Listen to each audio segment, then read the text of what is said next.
If you're getting started as an oil painter, you've probably discovered that there's a really massive amount of stuff in art shops and online. But the truth is, to get started in oil painting, you don't really need that much gear. I've put together a list of the things that I think will help you start as an oil painter.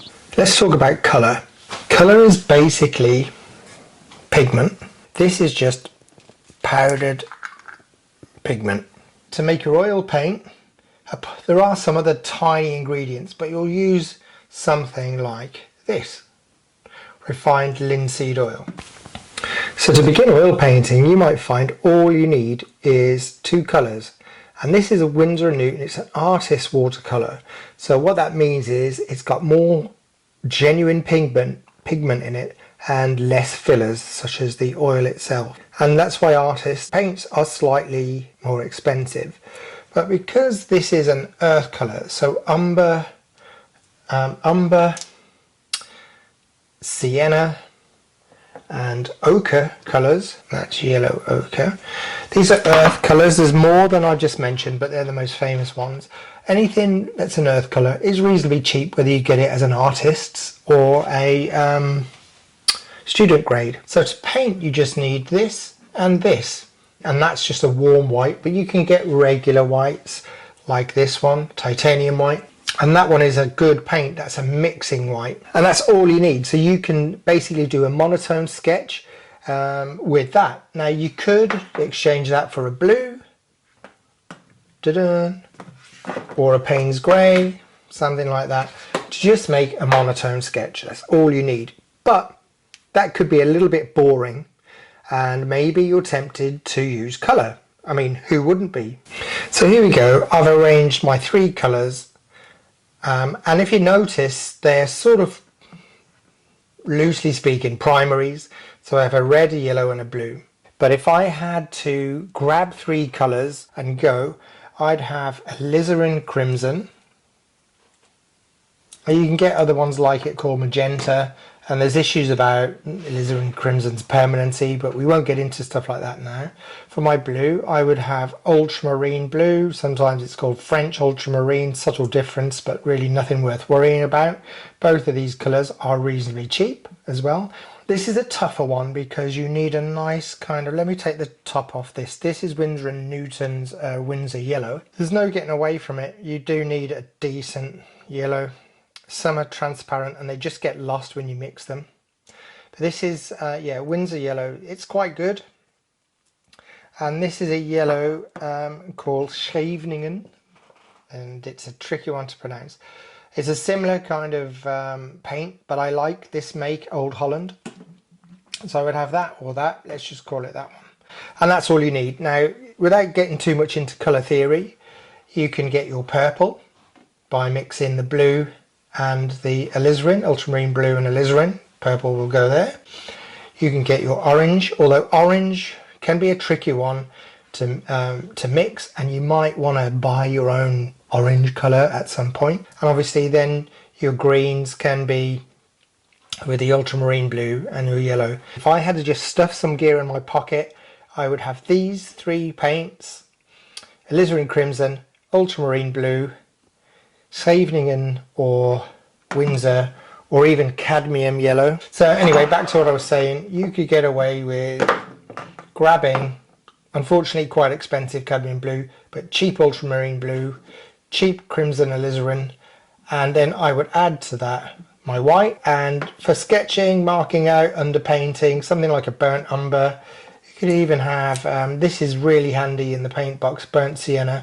Okay, so something like this. You've got some luxuries in here, but you can get away with less. But realistically speaking, these are the colours I'd say you should get. This is Payne's grey. It's a beautiful inky blacky blue colour, ultramarine blue, alizarin crimson. This is cadmium red. Don't buy it if you haven't got the money.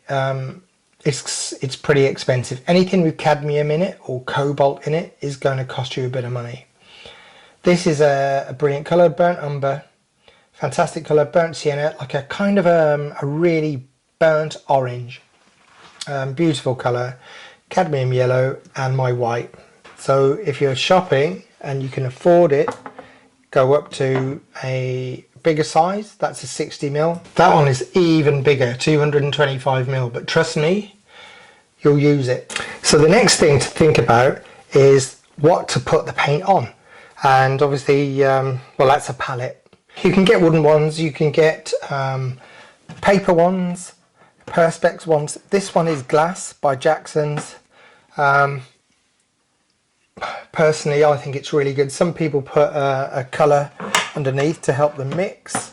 The only problem with glass is it's quite heavy. You've obviously got the worry that it will smash.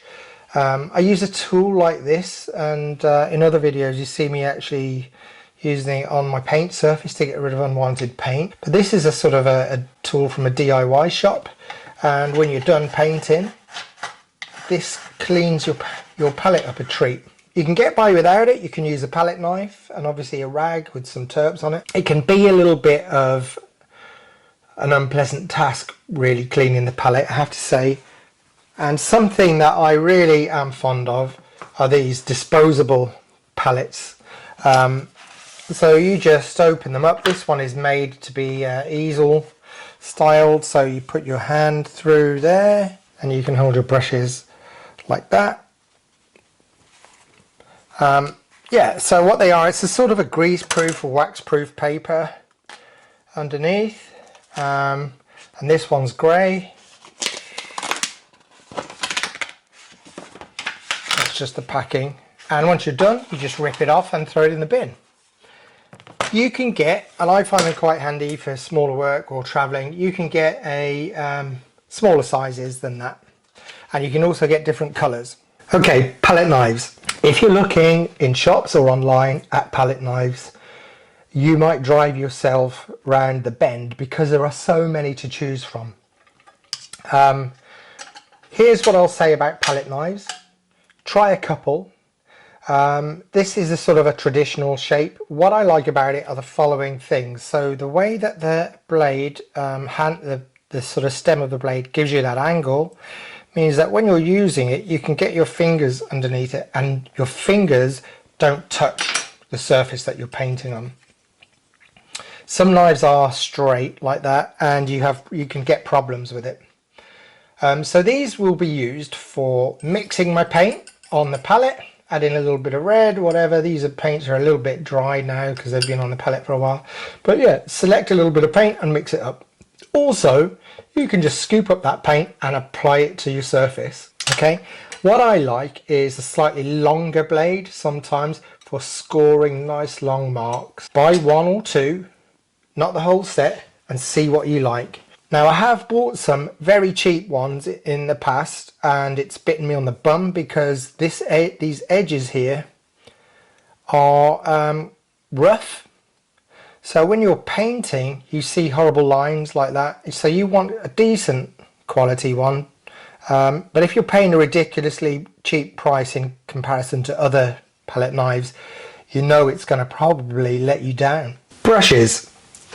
I've made a separate video on brushes that you can have a look at, where I discuss the different types of brushes, the way that they're sized, benefits of synthetic brushes, the benefits of natural hog's hair, that kind of thing. Right.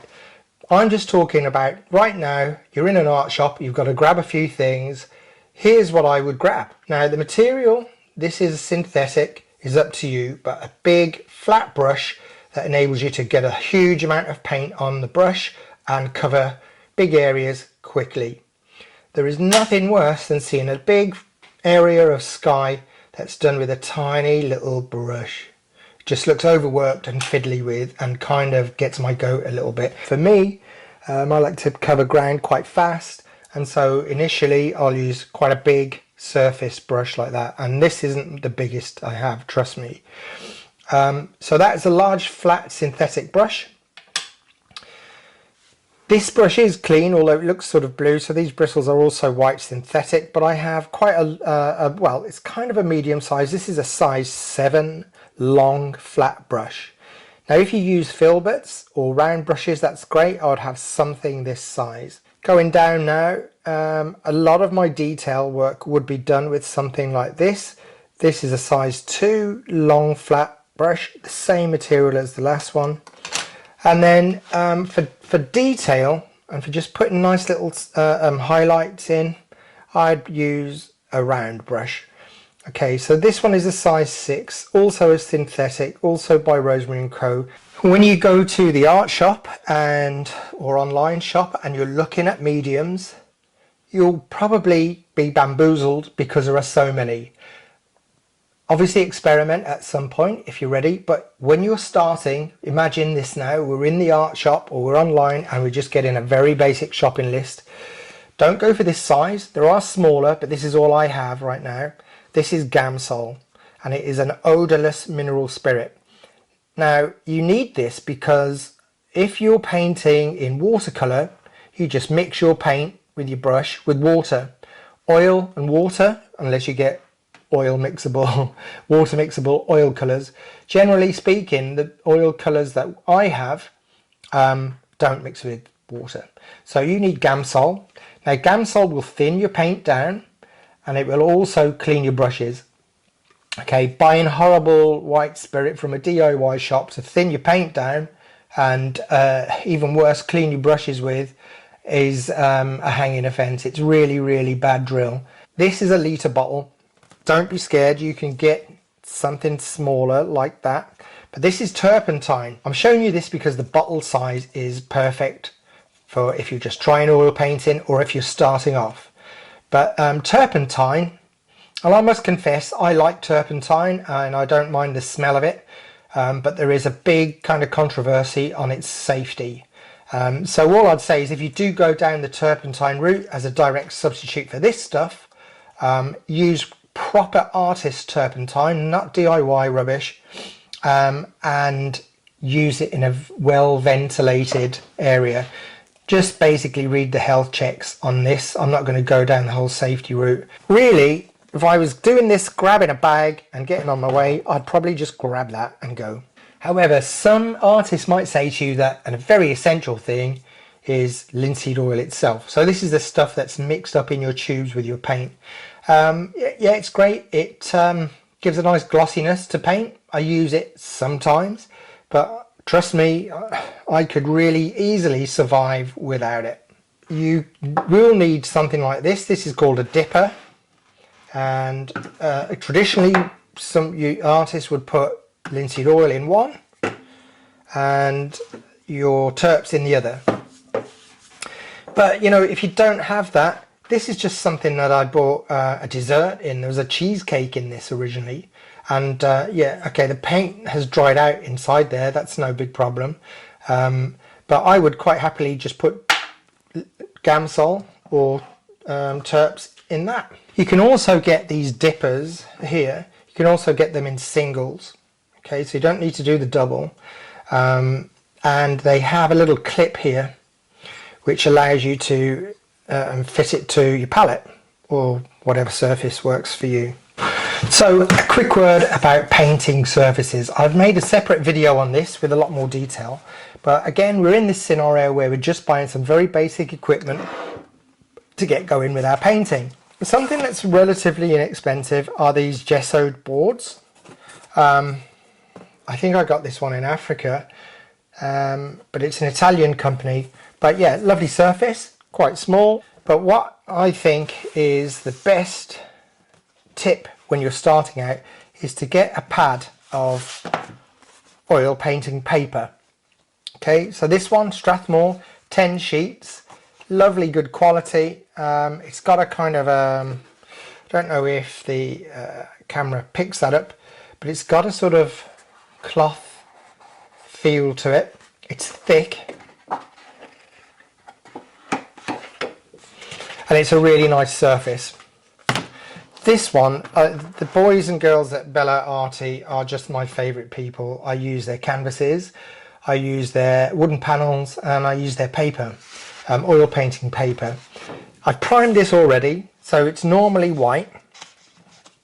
And I'll tell you why I like this one, because it's gummed here and it's gummed there. So it's stuck down, it's not going to flap around, and it's nice and easy to work on. It's actually physically canvas itself. It is a sheet of canvas, it's not paper. And when you're done with this, when you've got your painting, you just tear it away and you've got a nice white sheet underneath. The other good thing about these pads is you're already carrying your drawing board with you. I mean, this Bella Arti one, that is a nice thick, you could actually paint on that surface when you're done. And I think that's part of the design of this, because the back of it, the back bit here that I'm rubbing on, this sort of MDF piece, actually has that canvas surface on. So that's a painting surface. So although these are lovely and you get that little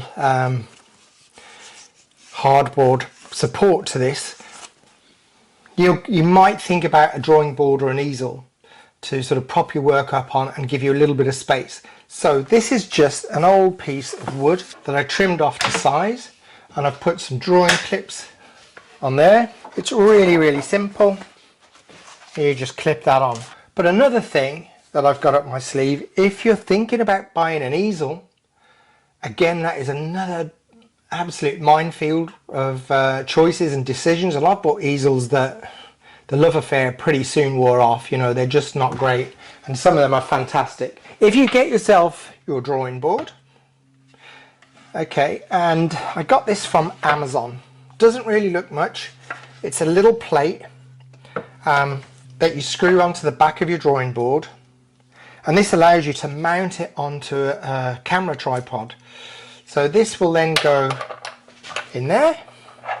For what it is, they're quite expensive, but you get an easel out of it. Please bear with my very shaky camera work here. So I'm just showing you how I've made an easel out of this drawing board and the attachment. So here's the plate that I was talking about, and I've just connected it to this little block here. Connects to the drawing board, just screw it in, and then the sliding plate mounts onto an old, this isn't old, this is quite a funky little lightweight photography tripod, but anything that you might have lying around for your camera work, it's perfect.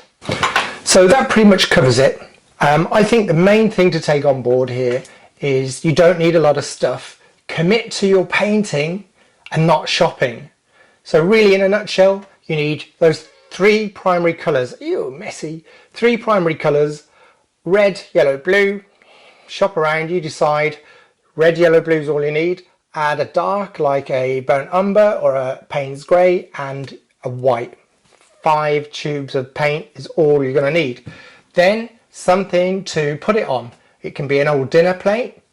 Good luck with that. It can be a piece of wood that you've prepared, a piece of perspex, a piece of glass, or one of those paper throwaway disposable palettes that I quite like. It's a bit lazy and decadent, but yeah, okay, why not? To mix it, a couple of nice little palette knives, not just to mix paint, but to apply it to your painting surface. Then some brushes. The choice out there is wild. Just get yourself 3, maybe 4 varying sizes of brushes. And by the way, one of the mistakes that I think painters make is they pick a small brush. It's too small, and when you paint too small, the painting just looks over fiddly and unattractive. Viewers like a nice, big, confident, cheeky brush stroke. So bigger is better. Okay, so that's brushes, palette knives, surface to paint on. You can go fancy with big canvases, linen even, super expensive, brilliant stuff, but all you need right at the beginning is something like this. It's really, really that basic, and with that you get you get a free drawing board almost.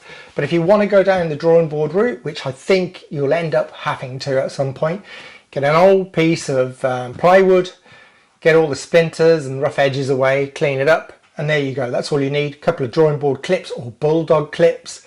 And then if you want to be a bit special, do what I've done here with this camera tripod and mount it with that little bracket. That's all you need. Mediums, Gamsol. Forget everything else for now. Add to it at your leisure, but Gamsol is all you need now. Odorless mineral spirit. It's all you need. Plus maybe if you're doing that little trip out painting, some tissue or some rags to clean your brushes. Okay, I hope that helps. Don't forget, like and subscribe. This is brilliant for me because I know I'm doing the right thing. I'm on the right track to producing videos that help you out becoming a painter. And if you've got any comments or questions, feel free to add those in the comments box below. Good luck. Commit to painting, not shopping. Wow, did I just make a catchphrase there?